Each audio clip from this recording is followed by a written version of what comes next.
Hi, Analisa. How you doing? Good. How are you? I'm doing great. It's nice to see you again. Oh, Um, you too. yeah, I didn't. You and I have met before, and the piece behind you was not lit up last time we chatted. Yeah, I did that for the talk today. This is a neon sign of a duck drinking a martini. Great. What's the Um, what's the significance? Tell us the story. you know what? I live in Brooklyn, and a restaurant nearby our apartment. This is before COVID had shut down, and we were friendly with the owners. And when they were packing up, I kind of commented on the sign, and they said, "You just take it." So Awesome. it's been sitting in a storage room for a while, but I finally put it up. Um, I it's have become a a sort of conversation piece. I have a sort of a similar story that's about like the one that got away. So my first job in high school was in an ice cream shop. And they had a neon sign in the thing, and then they closed down several years later, and I missed my opportunity to grab the sign. And I always think about it. I'm like, I would have loved to have a neon sign from that place. So I'm glad you got yours. I'll just vicariously live through your duck. Yeah, yeah, So thanks so much for taking the time to chat today. I'm really excited to kind of continue our conversation and let others kind of get to listen in on it. I thought we would maybe start with your background in the arts. So you got your MFA in design from Yale, mm, and did a thesis there on undoing. I thought maybe you could kind of give us an overview of that, because I think that leads to a lot of really interesting sort of connections to where we are today as an industry and our own undoing and redoing. So I'd love to hear your how you interpret that. Like, what was that project? Tell us about it. yeah. I mean, the that thesis. I mean, I'm going back a long time in my brain, but it was really about the idea of deconstruction, and that thesis really was meant to drive all the work we were doing in that program. So it was kind of like a year-long investigation into this idea of deconstruction or undoing, and it was really about trying to understand how things work. Um, you know, whether you're confronted with a problem or an idea or a concept, um, kind of taking the engine apart to understand how all the pieces work, kind of allows you to, you know, see things in different ways, and then kind of build it back the way um, you'd envision it, or you think would work better. So, I think in through the lens of a graduate program, when you're a young student, experimentation is a lot easier to make a part of your practice. Mm. And I think during that time in my life, I was just kind of wanting to explore everything, and failing most of the time. and when something worked, kind of putting that away in the mental file cabinet for something in the future. So, how do you think about that now? Because we've sort of all been forced to do that with COVID and having to change our practices, change our process, change the way we creatively output. Um, how has that been? I mean, have there been muscles that we're now? Are we in that phase of experimentation now? Have you found that even a company like MetLife, which is large and established, have they been able to? Have you been able to embrace that spirit of experimentation as a result of COVID? Yeah, that's a great question. I actually I still struggle with the idea of creating um it, creative spaces in a COVID world. When I actually joined MetLife, we've always had a culture of remote uh, remote employees, and working offsite. And that was actually really hard for me when I first joined because I came from, the agency world where, you're in one room or office together and you're kind of, there's a sort of kinetic energy that's bouncing off the walls. And I think what I tried to do at MetLife before COVID was to recreate that spirit in a very corporate setting. Um, I think since since COVID, we've had to do everything remotely, and we've had to adapt that way. It is, I think it is very difficult. You lose a lot of things through the Zoom call. I mean, even sitting right here right now. I mean, normally we'd be with a group of people. I can't see that group of people. I can't feed off the energy, and I think Mm-hmm. um, that's a lot of what creativity is kind of seeing something, feeling something, and reacting to it. So we try our best. I think we've done a lot of Zoom brainstorm sessions. We've incorporated new tools like Miro, which is sort of like an online collaboration tool. Um, things that pre-COVID employees like didn't really want to adopt that much, Yeah. but now that we're kind of forced to, they've played a larger role. So those are some of the challenges I absolutely can see. What are some of the sort of opportunities or the silver linings, the unexpected benefits that you've noticed? Yeah, I mean, I've actually seen our culture grow during COVID in many ways. I think, um, even though we're not in the same room together physically, all the stress and emotions of 2020, um, created a new layer of transparency within our teams, and people became much more open to talk about what they were going through. And I saw that as definitely like a silver lining when you think about, I mean, culture in a corporate environment is hard to create or replicate. And at MetLife, we tend to have the type of culture where when you're in the office, you're working really hard from 9 to 5, but at when that clock hits 5, people are going home to be with their family or their friends or their loved ones. um you know so it was harder to build that culture. It often felt forced. But I would say just the collective experience of going through what we all went through and continue to go through during COVID has opened up, people's personalities.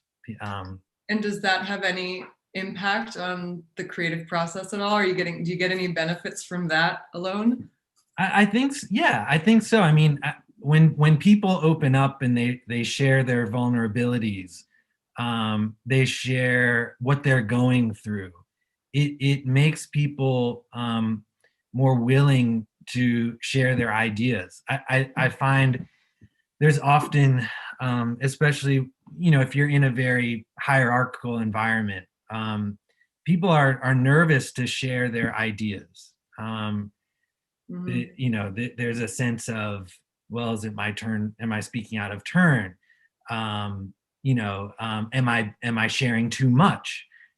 So I think with some of these barriers that have come down, and people getting a glimpse into our personal lives, Mm-hmm. our children running in on screen, having to say, time out. I got something going on in the other room I got to take care of. um, I think has allowed creativity to flourish in a way that feels much more comfortable and inviting. That's really so great. And I wonder if, I mean, what that makes me feel is incredibly hopeful for some sort of amazing renaissance when we're all going back to being in person, because we're going to have this foundation of trust and vulnerability. Like from that foundation, imagine what we can do. One of the things I thought was super interesting about your transition into MetLife that you shared with me when we first met was this kind of listening tour you went on around the world to understand the different markets that MetLife was in, understand the people, understand the demographics, understand really the nuances culturally of a lot of different places before starting to create content and experiences that were meant to, connect with those people. And I can't help but wonder, how do you do that? How do you approach the problem of global localization when you can't physically go there? Like, what is this? Because I think even this is a post-COVID question. I mean, a lot of these tools of Zoom calls have made this kind of work very accessible. We can kind of easily meet people. We can easily jump in. We can hire people from wherever we want now. It's kind of created a lot of opportunity that I think is going to be longstanding. So how do you think about social listening in a partially virtual sort of workflow?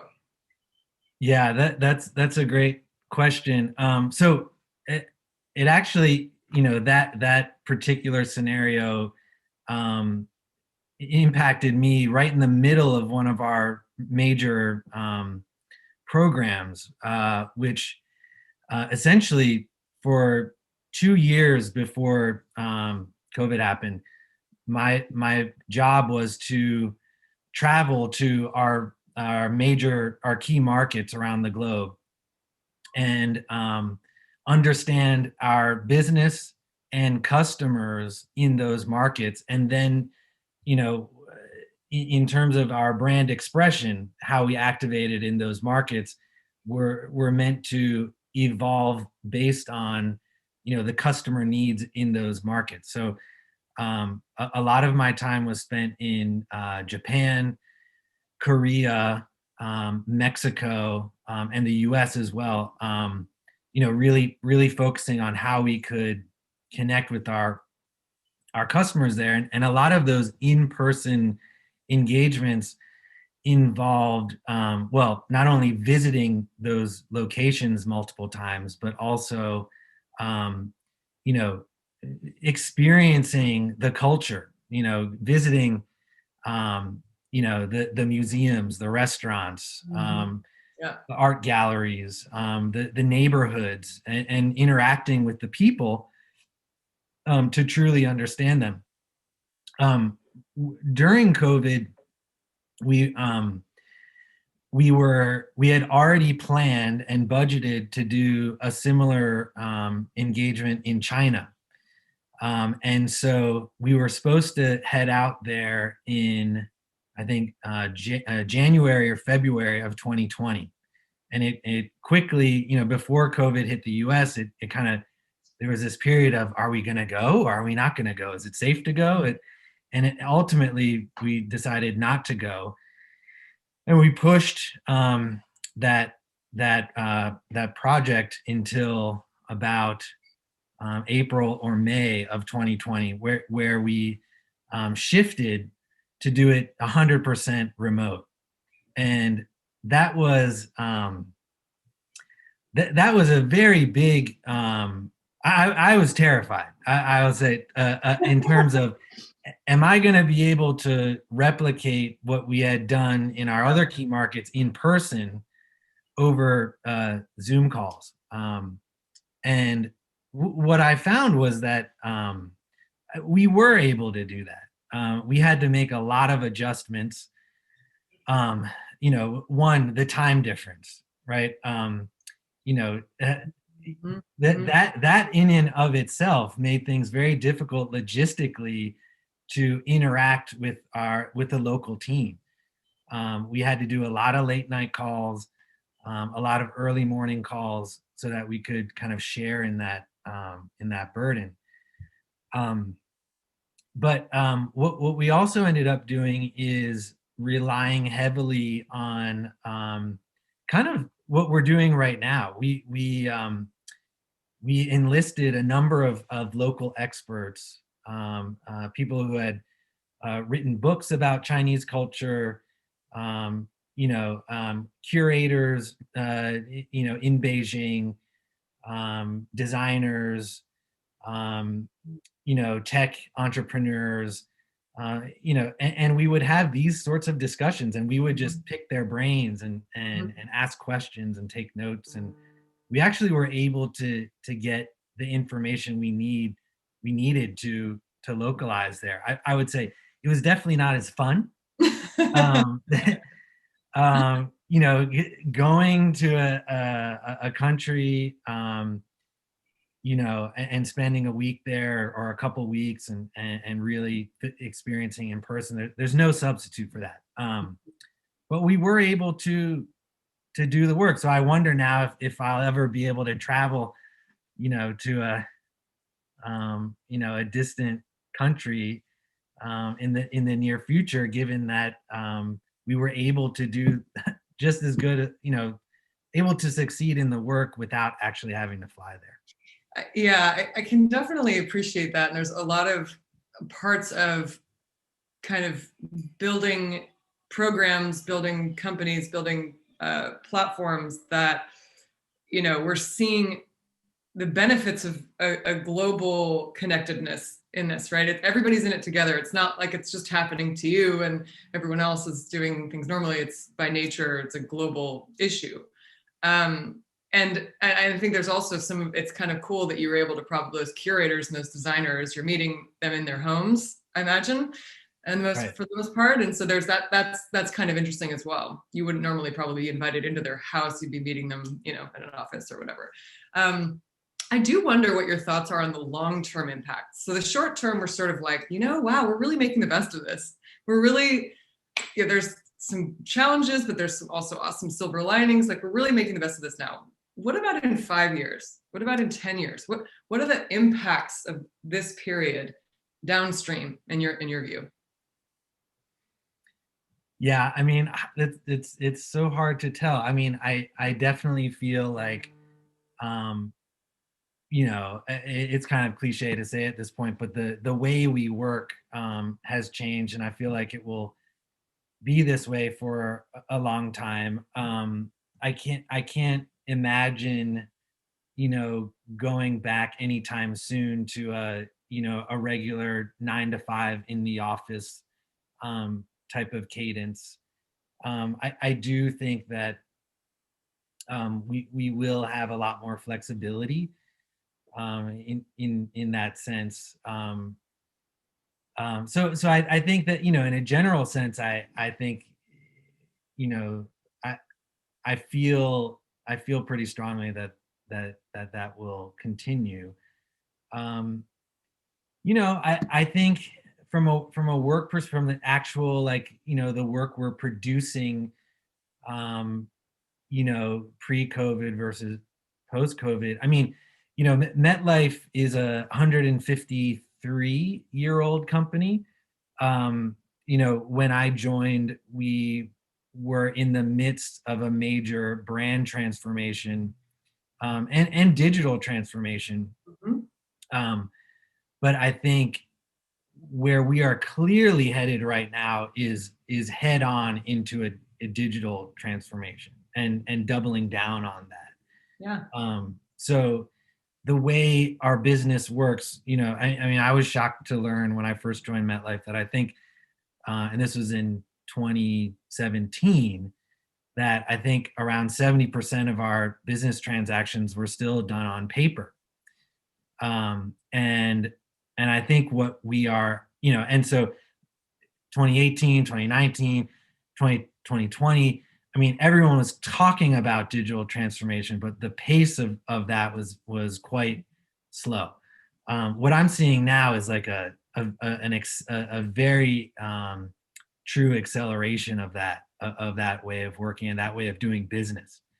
Um, Agents who sell insurance, you don't so much um, of what the sort of ethos at MetLife was about the face-to-face interaction that an agent has with a customer, and how valuable that is. And I think I think we'll always, that face-to-face connection will always be important. But I think just as equally, as important, and what I'm seeing changing is that digital transaction and connection is rapidly being adopted right now. That's great. I think that's great because I think human interaction is critical. I mean, we are social beings. It's absolutely critical. Would I rather be in the room with you right now? 100%. But there are some things that are uniquely qualified for in person, and there's some things that don't need to necessarily be. So signing a piece of paper doesn't have to be an in-person experience. And Yes. you don't necessarily lose much there. But having a team offsite, or getting to travel to another locale to understand the culture and take in all the things that you can take in, that seems like a uniquely human experience. So I think it's giving us the opportunity, maybe to what I'm hearing from you is it's giving us the opportunity to focus where that human value is, and where Mhm. do we really not need humans in the loop as much. So what do you Yes. think is going to stick? I mean, even just in the next 24 months, what do you think becomes sort of part of this digital transformation for MetLife beyond just processes? Yeah, I mean, I couldn't agree with you more on that point. I mean, I did so many things virtually last year that I would have just loathed to have to do in person. Like I refinanced my mortgage. I redid my will with my wife. Those sorts of things. Like, before I would have to go to my agent's office and sign papers, and it just seems so antiquated and unnecessary. We redid our will last week, and our attorney was on a Zoom, and she watched us sign all the papers, and we just, Yep. we put them in the mail, and they're with her, and that was done. I didn't have to like take an afternoon off of work to go do that. 100%. I Great example. Great Yeah, example. Yeah. I mean, I think those types of transactions, um, will more increasingly find themselves in the digital space. Hmm. Um, and I think the physical ones will be more, more about social, more emotional. More about relationship building, Hmm. and earning trust with our customers. So I do see that, when things go back to normal, and we're able to be more in person, I do think that that trust you build in person, not only with an agent, but with the brand, too, like how your brand shows up in a physical environment, will continue to be important, and build that relationship. I think for the more transactional moments, I think you still want those moments to be simple, Hmm. seamless, and your brand needs to show up in that way in those environments as well. But yeah, Yeah. that's kind of what I see happening, at least in insurance. Right. Yeah. And you guys you sell through two channels, right? One is the B2B, which are Mhm. the brokers and that, and then the B2C is the products. Once someone has chosen MetLife, then they enter the world of MetLife, and then that becomes more of a product experience. Any differences in how you sell to B2B versus B2C in those two environments? Yeah, I mean, it MetLife is interesting because, and I learn more and more about the actual business of insurance every day. I'm still by no means an expert, even though working there 3 years. But to give you an example of how different it is, in the U.S., we mostly focus on B2B, and that transaction happens mostly through employers. Mhm. So you're selling the insurance to the employers, who then, when they bring on, if you're a new employee and you're Mhm. signing up for your benefits, MetLife is a choice you might make. Sometimes it might be the only choice or one of two choices, but you're still making that choice. In Mexico, for example, which is one of our key markets, it is a very personal exchange. We have there what's called worksite marketing. And essentially what it is the government has contracts with, I'm sorry, the MetLife has contracts with government institutions like um, police stations, fire stations, different bureaucratic institutions, and agents are granted access into those institutions, and they literally walk the halls with a clipboard, um, and ask people if they'd like to sign up for insurance. I mean, and the agents there are so good at what they do. They've been doing it for so long. We went on a, a on a field visit with two agents, and I watched a veteran sales agent sell insurance to a policewoman on the street who was outside of the building in 2 minutes. And he did it old school. He had a clipboard with forms. He went through his talking points. She bought it and she signed right there on the dotted line in 2 minutes, literally. So I think what we're gonna see there is, what we've already started doing for those agents is providing them the brand assets and digital tools that Mhm. they are gonna need, that to one, replace that clipboard, and and two, be able to engage with that customer post sale. Yeah. So that can be anything from um, a follow up email,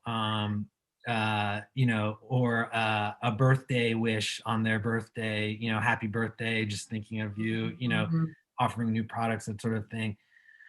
Um, to I mean, I watched another scenario where the same agent was trying to sell insurance to a gentleman, and at halfway through he said, you know what, I have to talk to my wife about this. And so they exchanged information. He said, I'd follow up with you later. So giving them the tools to personalize those experiences with those customers in a digital way after they've made that face-to-face contact, I think is something we'll be focusing on more. That is really, really interesting. That's really beautiful. I mean, when you talk about digital transformation, you're not talking about bull in a china shop, come in and just change everything. You're talking about really starting from the origin of how it's currently working and how do we meet people where they are and give them more tools to do what they're already doing better. I mean, what they really want to do is make the connection with the person, start that relationship and earn their business, right? How do we, you're basically described a scenario where digital tools and other kinds of experiences that can't be done on paper Yeah. might embellish that or make that stronger. That's really cool. I like that Yeah. description. My children are screaming in the background, so I apologize in advance. If Totally anybody get hears it. that. Safe space, right, Brad? Yeah. So we're going to kind of move into, I've got one last question. I think we're going to then move to audience some Q&A. We've got some folks that are really curious to ask you a couple of questions themselves. So we've talked a bit about the immediate term. We've talked about the long term. Tell us about your prediction just for 2021. What's 2021 going to bring you? What's going to bring us? What do we need to be prepared for this year? Oh man. Um, I, I mean, I think a lot of, I mean, for me personally, I think, like what we talked about, I think we're going to be even more accelerated into that digital space in a bigger way. I think what I'm seeing internally with my colleagues is again like a more flexibility in the ways that we work, an openness to the way that we work, a trust that's being built around, you know, hey, like we're all going through this together. Um, and I mean, the way I manage my team is kind of like, hey, let's, as long as you're getting the work done and we're raising the bar there, like, you live your life how you need to. And so I see also a really big focus, on diversity, equity, and inclusion happening with my colleagues.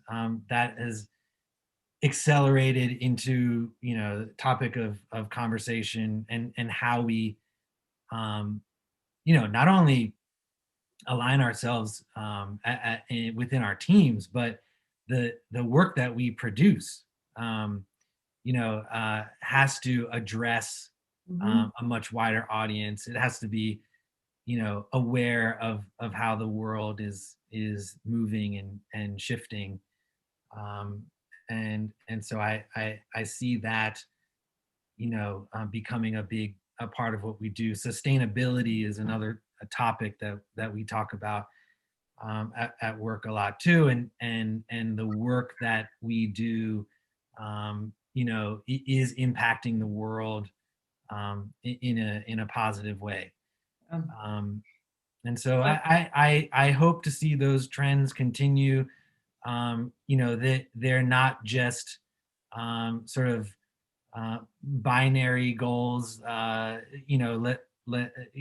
be more inclusive and to help the world. I think that is how you build. Responding to those movements in the world mhm, is a brand response. mhm. And I think I hope to see more of that in 2021. I think coming back to your initial interest in your thesis on undoing and deconstructing and rebuilding, in this case, isn't just about wanting to try lots of different things and experiment. It's also giving yourself space and tools to recontextualize based on what's happening around you, right? So if Totally. you can break it down and you reevaluate how should it be rebuilt, given the time that we're living in, given the context that we're living in, given the opportunities that we have, it puts you in a constant state of agility and flexibility, which I think, you know, I'm hearing you say is a skill we're going to all need to for this year, is to kind of remain flexible. Yeah. Well, we have a couple questions. I thought I'd pull these up and see if you'd like to take a stab at any of these. So the first one is, how has your creative process changed over the past year? Did it used to be more collaborative as a team, or did you find ways to replace that in-person brainstorming? You mentioned a couple of tools that you use to do that. Tell us more. Yeah, we use a Miro, Miro, a lot, and it's basically like a big whiteboard, sort of interactive collaborative tool, that at first I was a little skeptical to be using, but now that we've all been doing it's really helped. We like to. I come from a school of pinning stuff up on the wall on walls. Mhm. So we a big practice of what I introduced at MetLife was not presenting decks, but presenting big boards, Boards, so yeah. that executives, you can stand back and look at a big wall and really take it in and talk about everything at once. Um, yeah, using the online tools has definitely helped, and we're able to have those collaborative sessions. Haven't really figured out how to present in that way yet. The presentations have lost some of that sort of Mhm. grandiosity, that big moment. But so we're working on that. I would say personally, I've actually become I've been able to practice my own creativity, I think, more working from home. Even sitting at my desk and, in between calls, sometimes I'll have an idea or a thought, and, I can just kind of focus on that here, without the distractions of the office, which has been nice. Yeah, absolutely. Marty, how are we doing on time? We're ready. All right. Guys, thanks so much for a great session. Honestly, really loved it. Thought there were some great takeaways. I think, Brad, you touched on it, and Analisa a little bit, both by your children in the background, but how much I think, we really are inviting everybody into our homes these days, which really does make for that bonding experience that I don't think that you get in that office environment. You talked about coming together, being able to see people, but I think this is like that, the opposite of that. I mean, here you've got, we would never know you had a duck drinking a martini on your wall. And Analisa, I am just amazed at that stack of books behind you and how that has not fallen over, especially with little kids in the house. Are they glued? What, There's a shelf in there. Okay, I'm stressed out by it. I'm stressed out by it. But anyway, no, I thought it was a great session, and just a couple of notes. I mean, I think, Brad, talking about the digital transformation that's happened and how the pandemic has just really accelerated that. I mean, even to the point of putting, some electronic devices into folks that are out in the streets. It reminds me of Groundhog Day, when the guy is going up to someone on the street and trying to sell insurance to Bill Murray. So, Yeah. Anyway.